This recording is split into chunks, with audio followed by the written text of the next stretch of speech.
I'll go spend a weekend and write down the strategy and bring it back to the team. And I did that and came back the next week, and everybody's faces just dropped, right? It's like, okay. And then I was like, okay, well, obviously this isn't what you were looking for. Why don't you guys go ahead? You've got an idea of what you need. Go figure it out, come back. And they went away, they spent like maybe a couple of weeks, and they came back, and what they came back with was amazing. Like, it was phenomenal. And that was a point where I realized, I've been doing this wrong all along. I'm thinking I need to tell them all the answers. They know what problem we're trying to solve. They're the experts in their domains.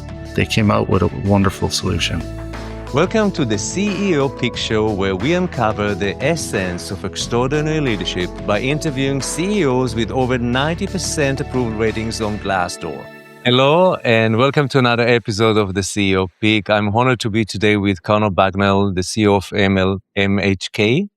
Thank you, Dave. Very nice to meet you. Yeah, Conor, we just met and we even didn't warm up. So we are click recording right away to dive into our conversation. I'm excited to see you. And one of the things that I was fascinated, beside the fact that you have like a Glassdoor approval rate of 98% and the company as a whole 4.5 stars, I wonder, I saw that you're also part of a larger group. I'm interested to see how is that to lead a company which has a wider system. Is it a good start for our conversation today? Yeah, sure. I would say MHK, my company, is part of a larger organization called Hearst. Hearst is a private organization that's been around for a lot more than 100 years in a lot of different areas that you might not expect them to show up: newspapers, magazines, television.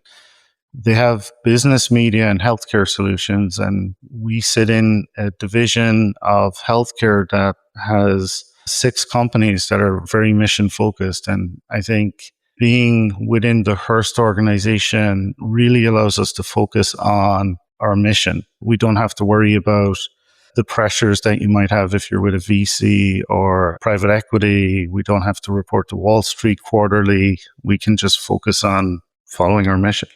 So you get that sense of autonomy, actually, even you're with a bigger group. Most CEOs that are part of big holding companies actually sometimes feel more constraints, and because they need to adhere to all kind of big company policies. How's that for you? Actually, within Hearst, each of the operating businesses are their own organization, legal entities.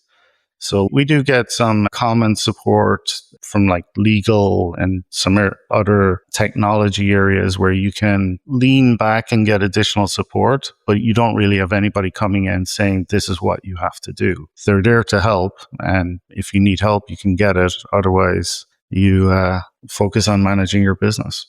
You know, I was surprised when I read your profile and I saw the Hearst. I said, I know it's a media company. What are they doing in the healthcare ecosystem? So I was quite surprised to see that. That started quite a while back. I think actually the first asset in the healthcare sphere was when they bought a drug magazine. And I think the magazine as a magazine did okay for a while. And when they eventually went to discontinue it, there was a lot of people complaining because they were looking in the back of the magazine for drug prices. And so that turned into a company that is now FDB. And they're one of the largest producers of drug database, drug interaction type content. They're critical for a lot of the healthcare system in the US today. I coach executives across the industry, from medtech to devices company to big pharma to hospitals too. And it's such a complex ecosystem in the United States. I think everywhere in the world, but in the United States, it's really very complex with so many interdependencies about the insurance companies and sometimes even with ambiguity about the stakeholders who are your most important stakeholder in the system. How do you navigate that complexity of the healthcare system? We're pretty much on track for healthcare being 19% of GDP. So it's a big piece of the healthcare system. I think it's a system that evolved over time. that the employer based insurance system is kind of an accident of history. You've got government programs with CMS and Medicaid, Medicare. It can get very complicated. There's a lot of competing interests. There's a lot of trying to help, and it's a tough place to figure out. So I think in healthcare, you see a lot of big organizations coming in thinking we're going to fix healthcare. It's not as easy to fix it globally. I think that you have to figure out a lot of local solutions for local problems. One problem that works in California won't necessarily work in Texas. So you get to state variances as well, which is kind of interesting. And what is the impact that you see of AI now on this industry, especially in your domain of software development services? I mean, there's supposed to be a huge impact on at least your industry. I think we're not even in the first inning of the game, to use a baseball analogy. We're at the celebrity throwing out the pitch. I think within healthcare, there's a lot of processes and systems that have evolved over time that aren't necessarily helping deliver the best care for the members, for the patients. There's a lot of interactions that still happen between payer organizations and provider organizations based on faxes. And you've got armies of people on both sides of the fax machine working with each other, working against each other, trying to figure out what care is going to be delivered and who's going to pay for it.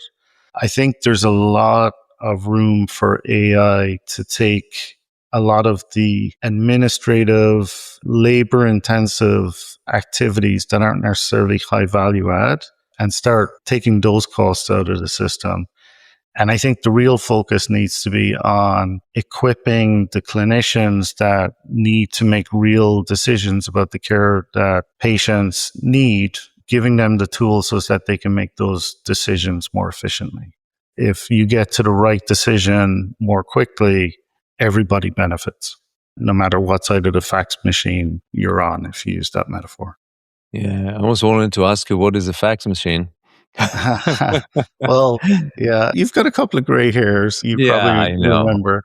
A Um, couple, I, more than I, couple. I think you still see some pizza menus come through on a fax machine, but it's the interoperability system for healthcare at the moment.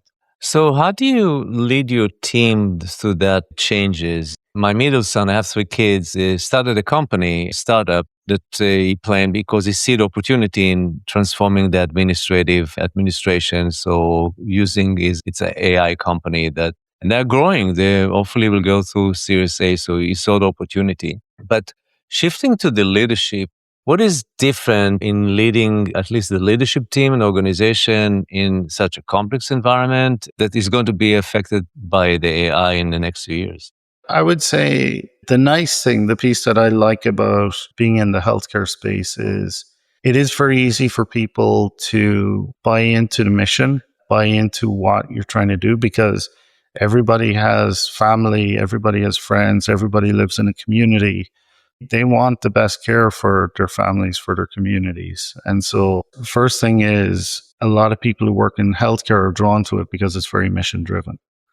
And so, as we're navigating what's happening and looking at the challenges, we spend a lot of time talking about our vision, our mission, our values. And that's a key piece of who we are, our identity as an organization, both as a leadership team and all the way through the organization. And healthcare is complicated, so you need quite a few different experts in different areas. One of the things I like to remind the team of from time to time, if you think about a health insurance company as an example, you have salespeople who are selling the insurance benefits to employers if it's commercial insurance. You have actuaries who underwrite the insurance. You have nurses and physicians who do a lot of the review of the requests that are coming in for procedures, and pharmacists for the drugs.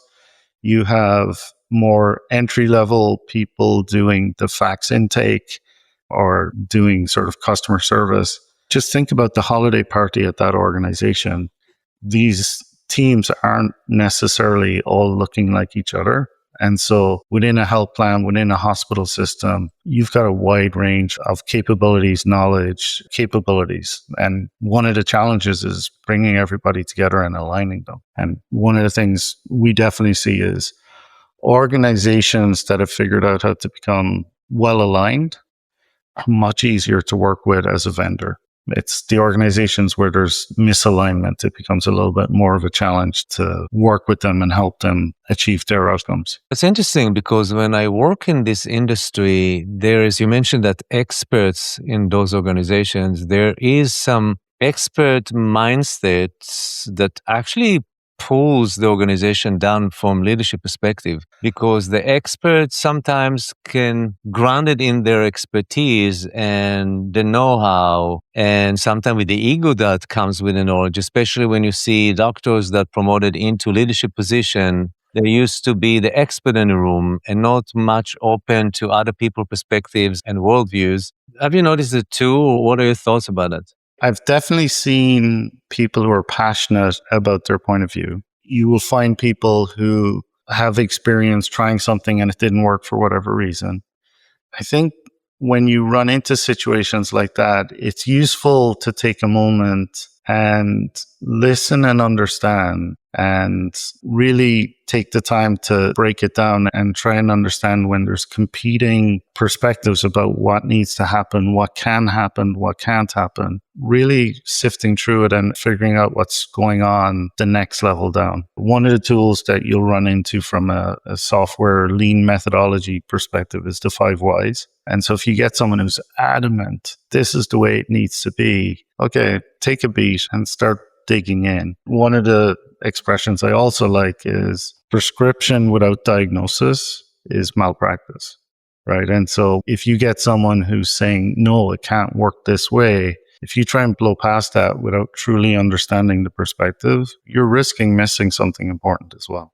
I'd love to circle back to the silos that you see in organization and the challenges that they bring. Now, from my experience, actually, silos are created at the top. The senior leadership team, when they are misaligned, it's trickled down to the whole organization. How do you ensure that in your organization, there aren't silos because you have, I don't know how many members you have in your leadership team. Each one of them bring their whole personalities and different worldviews too to the table. So how do you create that breaking the silos or this siloed organization at the top? You're dealing with people and everybody brings something else to the table. One of the things we talk about with the team is if there's an inch between 2 executive team members' position, it's a chasm between their organizations further down, right? So the team has to be very well aligned.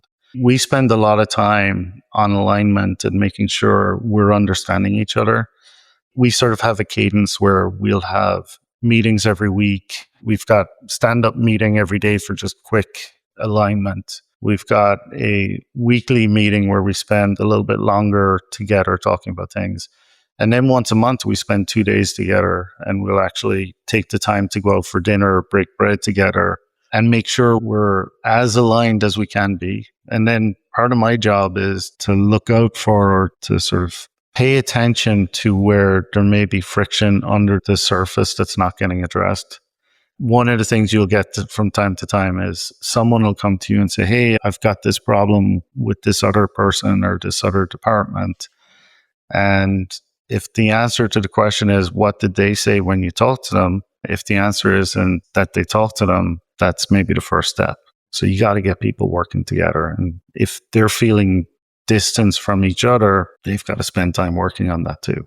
I like the structure that you just mentioned, although I've never worked with any CEO that it's like the 2 days, it's like an offsite, right?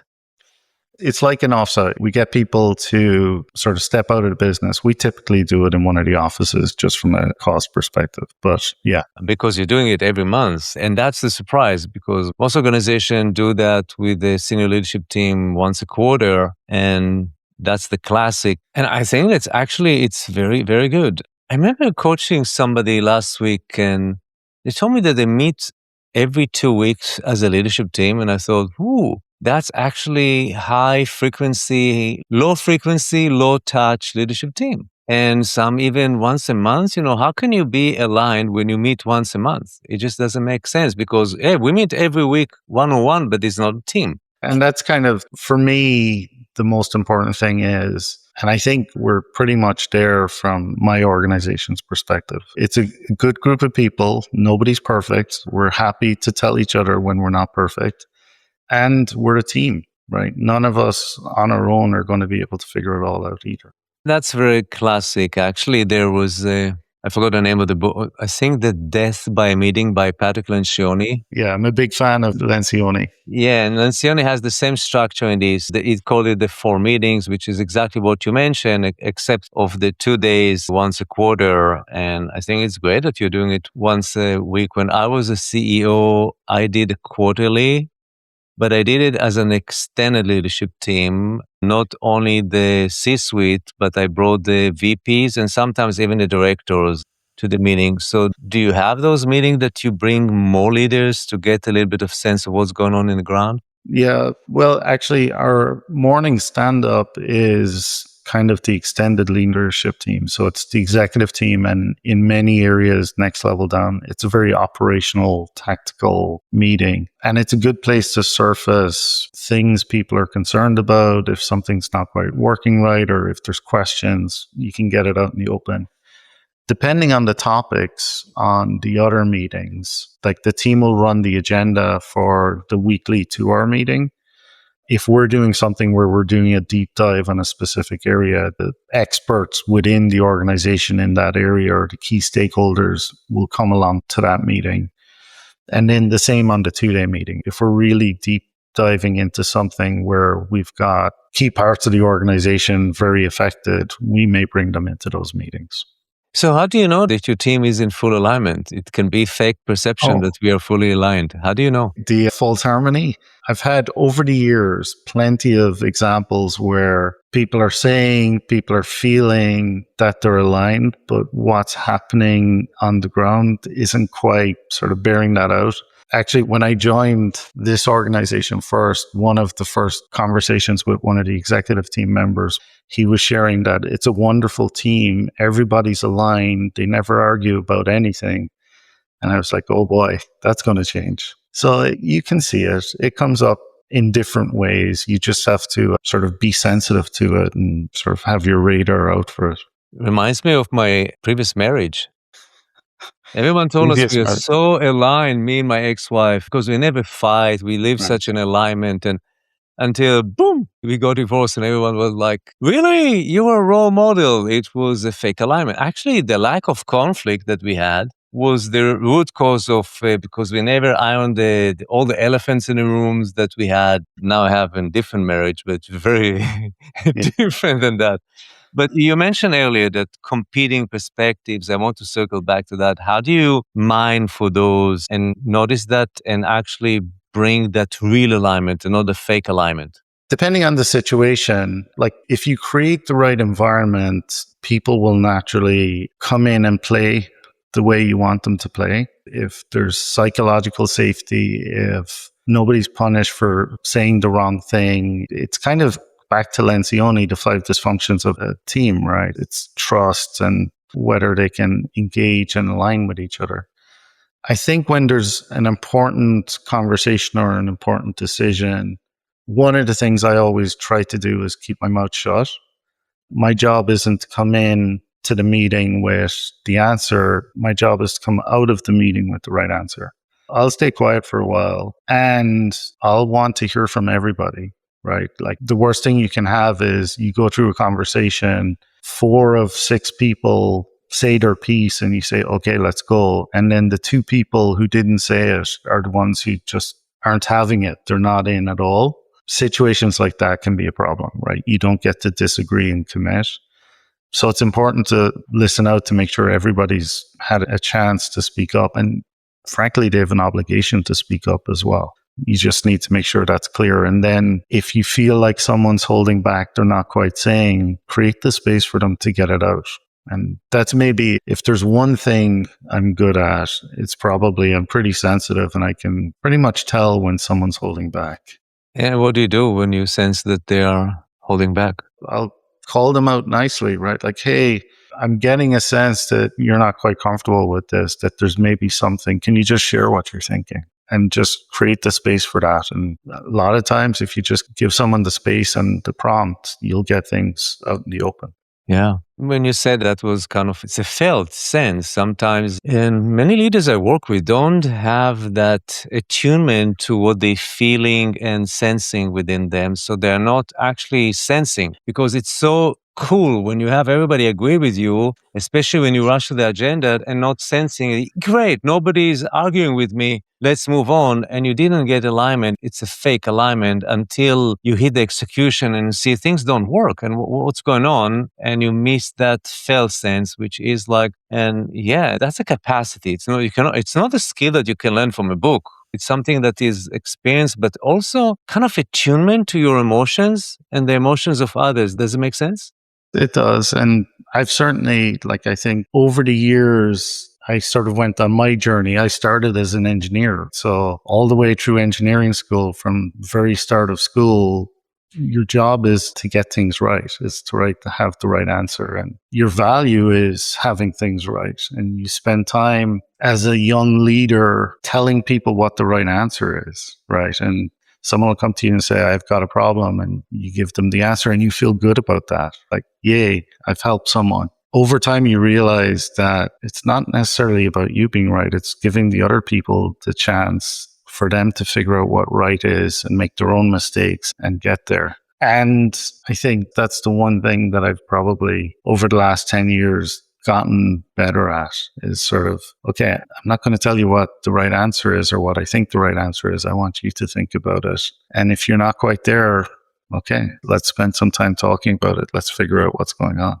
Yeah, that's pretty much what we discussed earlier about this experts, especially engineer, finance, or lawyers, general counsel organization. They debate to win the argument, right? So they are so argumentative, and once they have this conviction that they're right, nothing moves them. So there is no openness and space to listen to other people. You run into people like that from time to time. I would say, if you can get someone to change their perspective a little bit, like step back, like, hang on, let's look at this from another angle. A lot of times you can be surprised. Someone who feels very entrenched, very dug in, you can get a different perspective. Sometimes you can't. And depending on what that situation is, it may be one where you have to ask for, okay, we're going to disagree, but commit. And even there, if you get someone who's really passionate that the answer is something different, the fact that you've taken the time to listen and play it out, at least then when they don't like it, they felt heard, which can be useful too. And feeling heard is so important, so people actually will open up and feel that there's a reciprocity in those relationships. Yeah, the worst thing you can have is someone feel like they've not been heard, and then what's the point? When someone asks my opinion, well, you didn't really pay attention to it last time. Why am I going to give it this time? When I was a CEO, I was a big fan of the 5 dysfunctions of a team.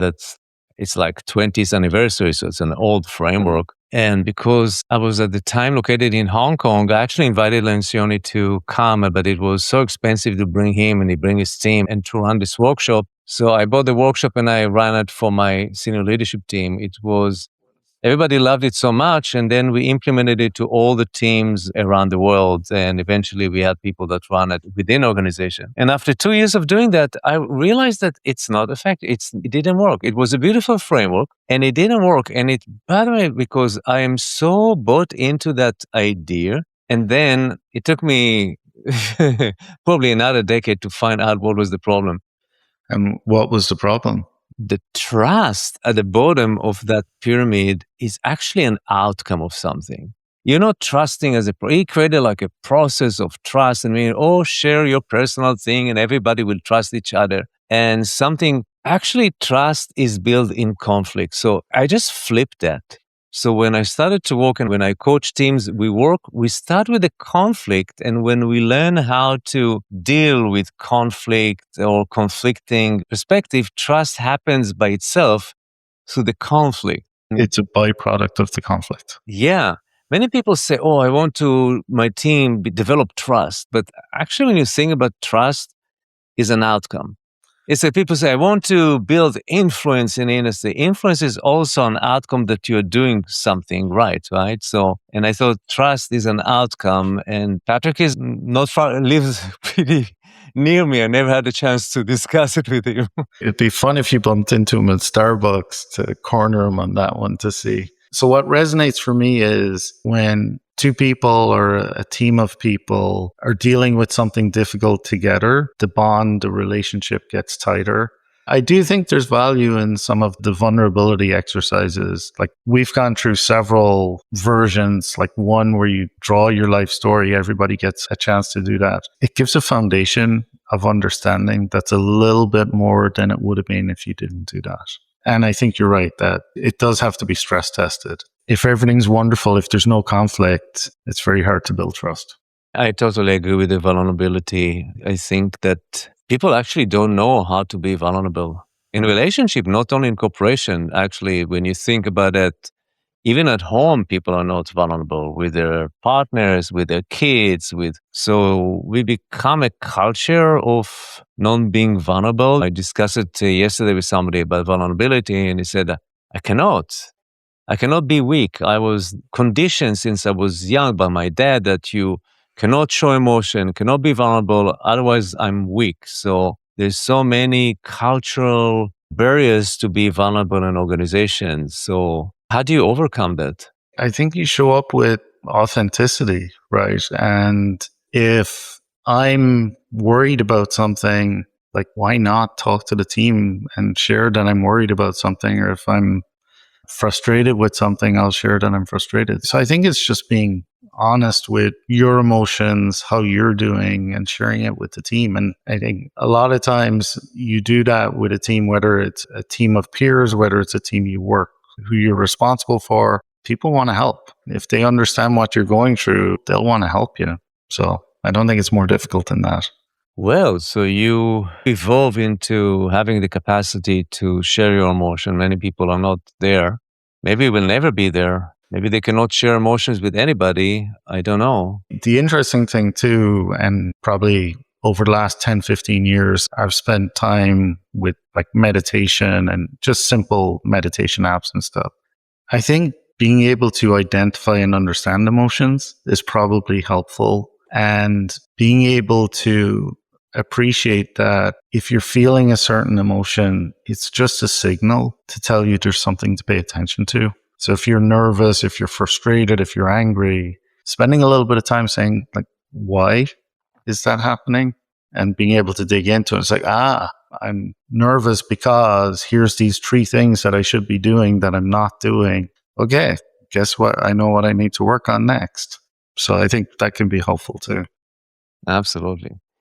Okay, now, Connor, I got now your secret. You know, it took me a while to figure out. Now you shared that you're meditating. I find that meditation, not as a spiritual practice, even just the ability to observe yourself from outside in and be in silence to attune to something within you is key because I believe that the inner game within us runs the outer game. What happens in the world around us, in the boardroom and beyond, is the reflection of what happened inside us. And when you touch on emotion, I think that emotion is. All decisions are emotional and we are not aware of that. So understanding emotions, I spend with my clients, I spend weeks on understanding emotions, finding their emotions, connect with emotions. Yeah, I think that makes a lot of sense. And I'm a believer that a lot of people would make decisions and then rationalize the decision later. And there's a lot of emotion tied up in it as well. So the better you can understand that, the better prepared you are to deal with it when it's happening. Last year, I ran an offsite in Utah. I was invited to run by a software company. And the CEO read the five dysfunction of the team, and he wanted to create the idea that the SLT, the senior leadership team, will be the first team. I started the offsite. It was like beautiful in front of all the mountains there in Sandy, Utah was in front of the snow. And I started with vulnerability. Everyone shares one vulnerable story, but I asked the CEO to start. Usually I ask the CEOs to talk at the end, and he share and he start crying and he set the tone for the whole team. So the CEO actually the one that role model the behavior of vulnerability. If the CEO is not vulnerable, there's no chance that anybody will be vulnerable, right?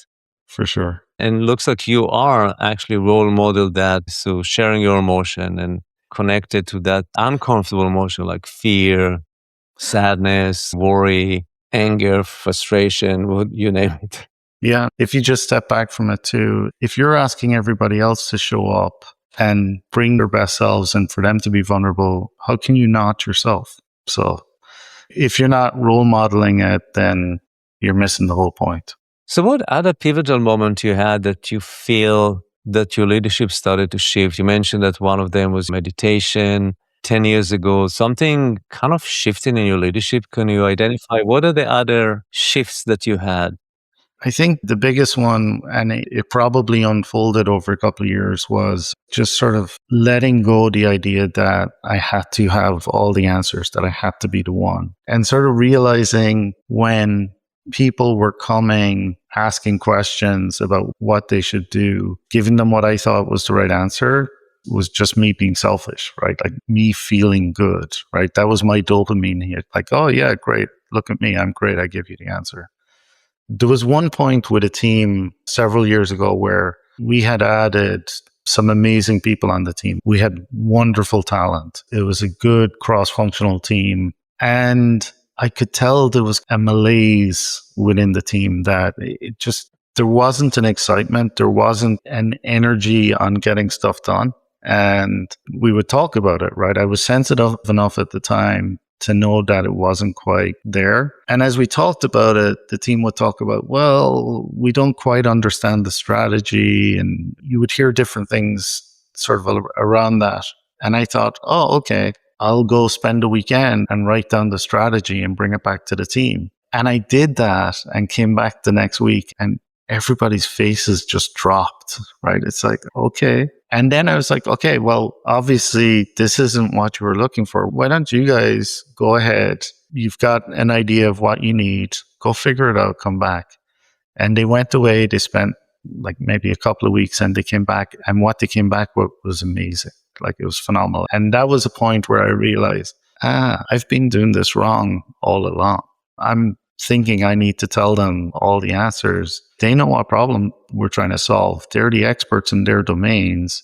They came out with a wonderful solution. And that was a big lesson for me. Beautiful story. I think it's so natural when somebody come and ask you something like, for help me with the strategy, and it's flattering in a way that, oh, I will show you how. And even my kids nowadays, they ask for advice. I'm not rushing to give advice. Actually, I hold that because, hey, yeah, oh, my kids, I have three grown-ups. They're all adults in the 30s, one late 20s. And I'm, yes, Sarah, finally they ask for. And there's like the calling for me to share my life experience and my amazing knowledge and I said, oof, hold it because and let go of that. Yeah, it's not easy. And especially even of leaders of in your teams that people come to them that they will actually, oh, what makes you think that you don't know? Ask a question. What makes you think that you don't know the answer? What is your thoughts about that?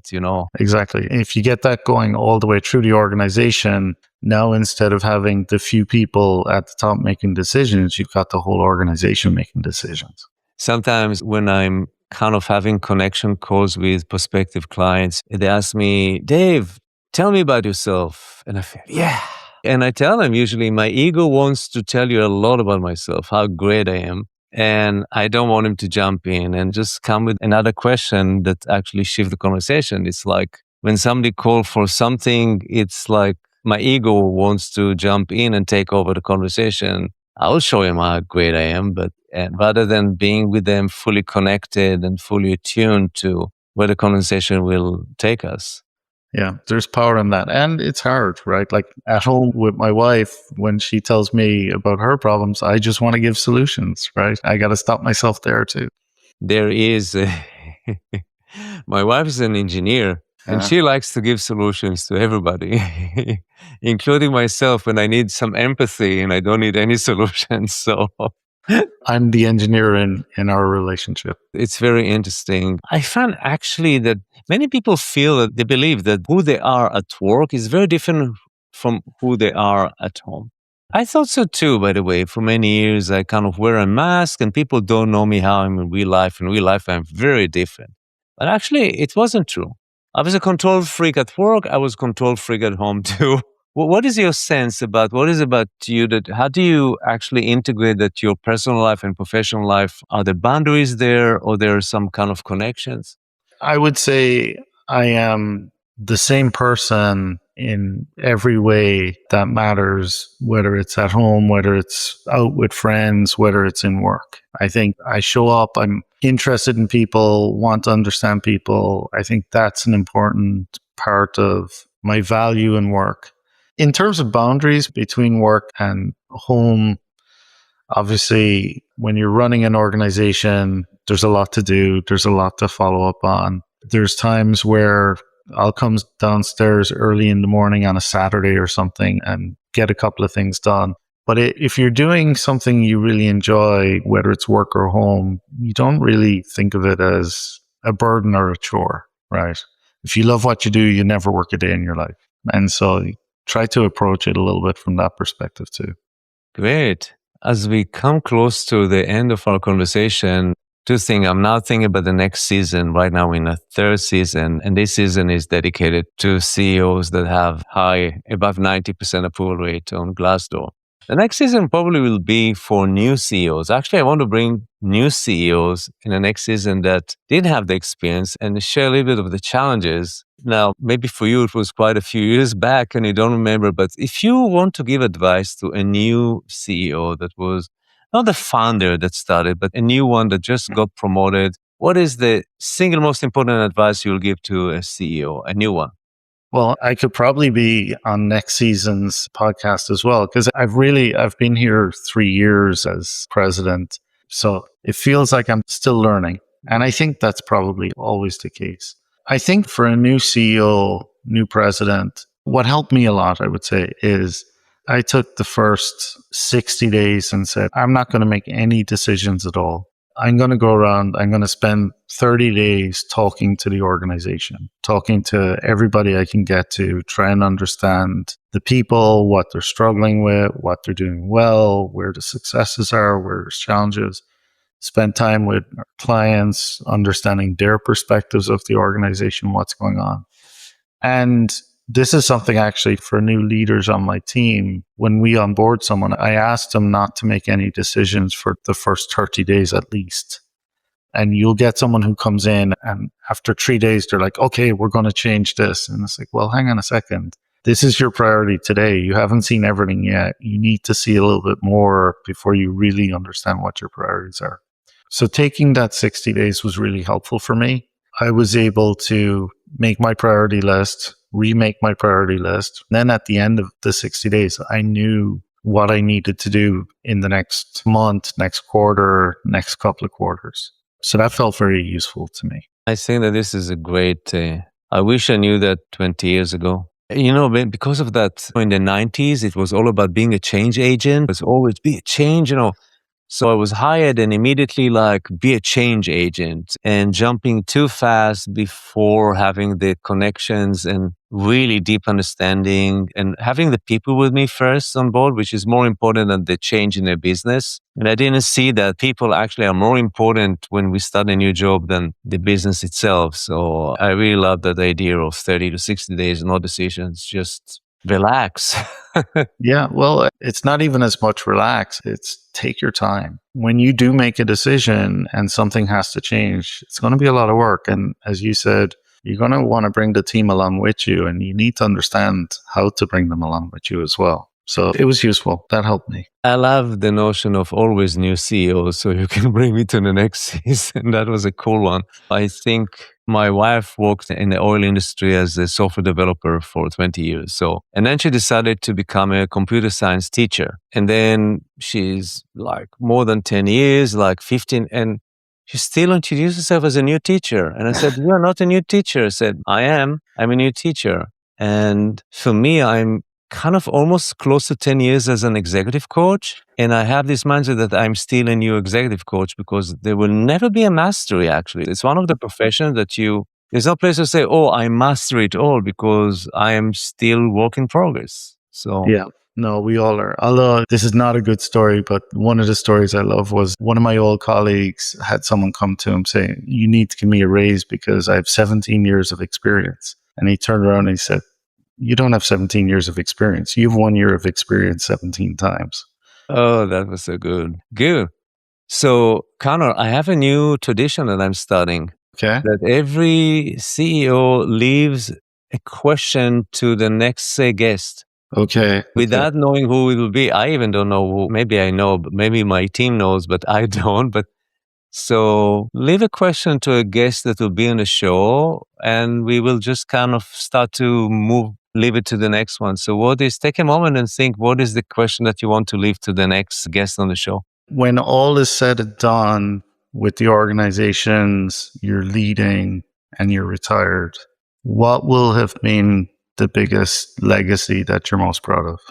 Great. I'm now so excited to hear and Yeah, I'll be listening to the next one to see what. how do you reply to that? Conor, thank you so much for your time. I really appreciate it. It was a lovely conversation. I really enjoy all of your insights and experiences that you brought to our audience and looking forward to be in touch with you and wish you all the best. Thank you. Very nice to meet you. I enjoyed the conversation.